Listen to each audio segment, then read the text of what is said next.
What's going on, people? And it's been way too long since I've done one of these, so today I'm going to be doing another Apple news video. So I haven't been doing these for ages, okay? So today they're actually back, but I don't want to sit here saying how I haven't done one for so long, because the reason for that is because we have so much to talk about today, and I mean so much. So let's start with Apple's weekend disaster, I guess we could call it. So Friday night at 12:15, not everyone's, but quite a few iPhones that relied on time-based notifications were crashing. So basically that means that if your iPhone was basically, you had an app that sent you notifications every certain amount of time, that app was crashing at 12:15 a.m. So it was basically Saturday morning, really, Friday night, whatever, Saturday very early.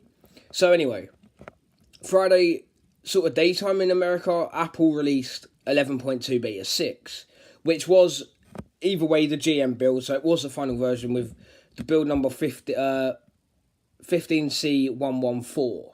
So anyway, it all carries on from here. After releasing that beta, Apple obviously had to face this glitch. So at 1 a.m. Pacific time, I believe it was, I could be wrong, but that's what I heard and that's what I'm going by. So at 1 a.m. Pacific time, Apple had to go and release iOS 11.2. So that's literally hours after releasing the beta version, they actually had to release a full version. Now the reason for this is because so many iPhones were crashing at obviously 12:15. Apple had iOS 11.2, which wasn't actually affected by the glitch, so it was sort of already working fine on 11.2. So the best way for Apple to do this in the middle of the night was to push out 11.2. So Apple pushed out 11.2 on Saturday at 1 o'clock a.m. I'm getting my times mixed up because of 12:15.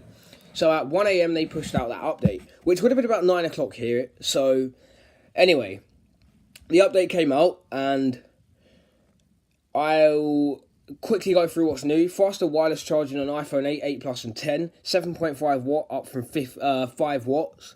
Apple Pay Cash in America only. We don't get it over here yet.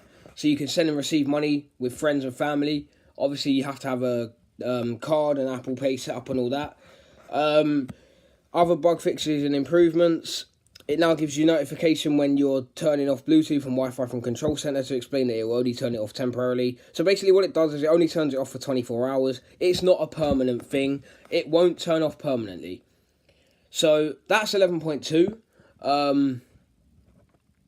And obviously it has some UI tweaks, some icon changes and stuff like that. But that's basically, the smaller parts of it. But there is quite a lot in the update. So go download it. You'll probably find quite a few features I haven't mentioned. I mean, I'm just touching the surface of the update right now.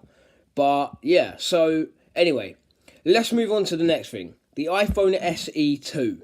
So the iPhone SE 2 is expected to be another sort of lower end iPhone with a 4-inch screen like the original SE, the A10 Fusion chip, which is obviously also used in the iPhone 7, the 12 megapixel camera from the iPhone 7, a 5 megapixel front facing camera coming from the 6S, the same sort of design, possibly change a little bit. The headphone jack might go as well.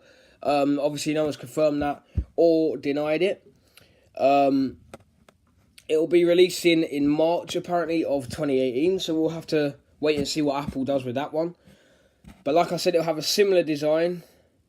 It'll come in 32 or 128 gigabytes, start at about $450, which I'm guessing that, judging by the fact that Apple's recently started to price its stuff the same here, for example, the iPhone 7 and 6S, $449 and $549, respectively the same in pounds. Judging by the fact that they've started to price it all the same, I would go to say that if they charge $450 for the SE, they will also charge £450 for the SE. So, either way, Apple is charging us the same price for the device, basically. So we'll end up paying what they're paying in America. It'll have second generation Touch ID, no Face ID obviously, no A11 Bionic chip, which is kind of weird because, I mean, if you look at the way they did it with the 6S, they actually gave it the A9 chip, which was the newest at the time. But I think basically the A11 Bionic is, they worked on it for like 3 years from when they started. It actually took them 3 years to work on it. So I think the A11 is basically their sort of high-end chip that they just want to keep for the 8, 8 Plus and 10. So next year, Apple is going to be totally redesigning its iPad line. The iPad Pros will have Face ID, a bezel-less design like the iPhone 10 with no home button. The earphone jack may go as well. That's sort of unconfirmed. I personally would say it won't go because more people are going to use the iPad for like education, business and stuff like that. And I just can't see Apple choosing to make that harder for everyone to do. I mean, surely the earphone jack's necessary on an iPad Pro. I mean, maybe not education as such for that one because it is quite an expensive iPad and that. But at least business, art, stuff like that, it's, I just can't see them doing it. It's like if you ask me now if they will take it away from the MacBook, I can't see them taking it away from the MacBook either. None of the computers I don't think will lose it in any time soon. I know they've taken USB away though, so nothing would actually surprise me, but I think for now, if you're using a computer with this, you are actually safe. I mean, there's no guarantee of it, obviously, but hopefully it all goes to plan. So, yeah, a bezel-less design, Face ID. The 12.9 iPad Pro will look smaller, so it'll sort of look a bit bigger than the 10.5 one now, sort of, and that's basically me guessing. I mean, it's going to have that curved display, Face ID, and there will just be new generations. They'll have the A11X Bionic or A11 Bionic X, whatever they call it. I know at the minute they have the A10X Fusion, so I'm guessing they would go A11X Bionic. And yes, so we will be getting Face ID on our iPad Pros next year. Touch ID will probably go, obviously, because of no home button. And so we can probably begin to phase out Touch ID altogether now. I mean, the lower end devices like the SE and that will keep it, but I think generally we can begin to phase out Touch ID and the home button. We may also get another version of the iPad 2017, obviously probably codename iPad 18 or 6th generation, as the iPad 2017 is 5th generation in press videos, which I'm actually using to film this. It's actually a brilliant tablet. So yeah, I'm using the iPad 2017 right now. It goes by two names, the iPad 5th gen or iPad 2017.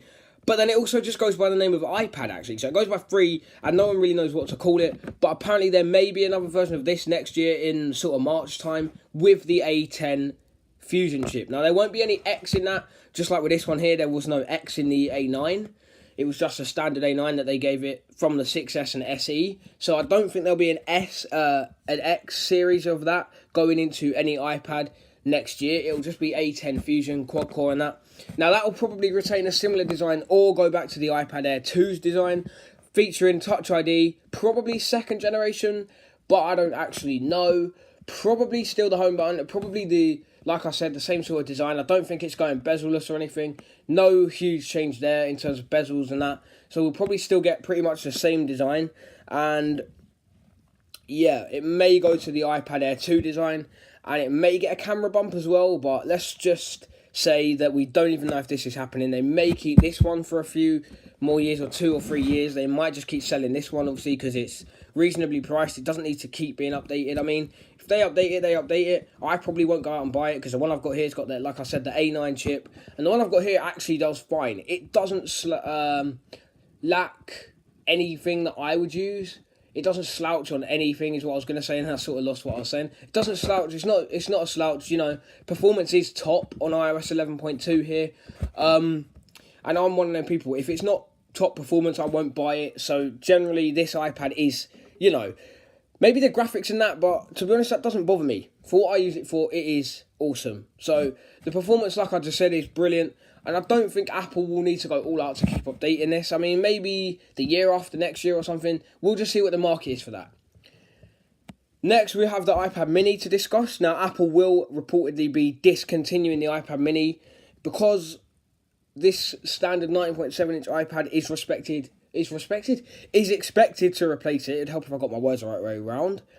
It's expected to replace it, so we'll see what Apple do there. The iPad mini is currently not been updated for a long time, so I can see it sort of going.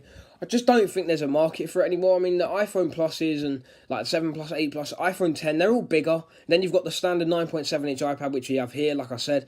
You just don't need the iPad mini anymore, if I'm totally honest. It sort of had its day, and yeah, there's just no need for this device.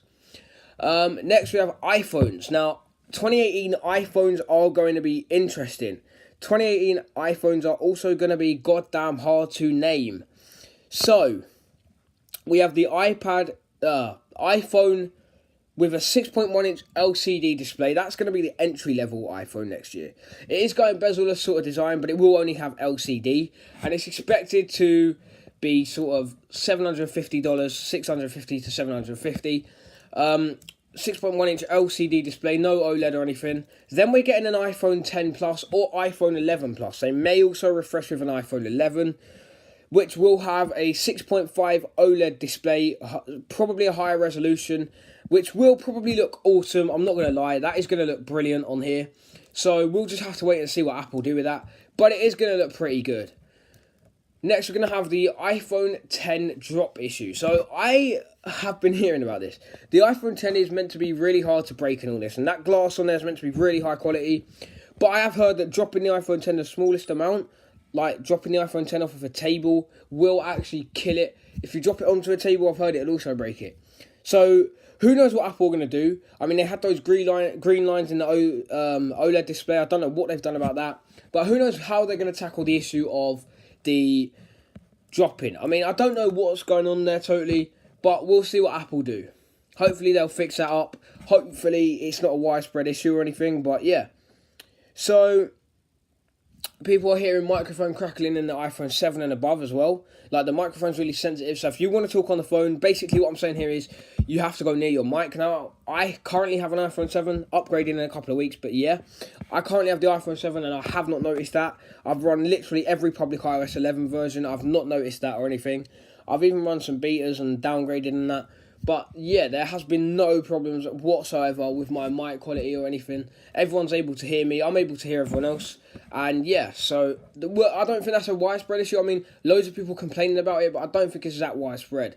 iOS is also auto-correcting words again. So the word it becomes I.T, sometimes with an extra full stop at the end. Sort of like when we had the word I changing to that weird A.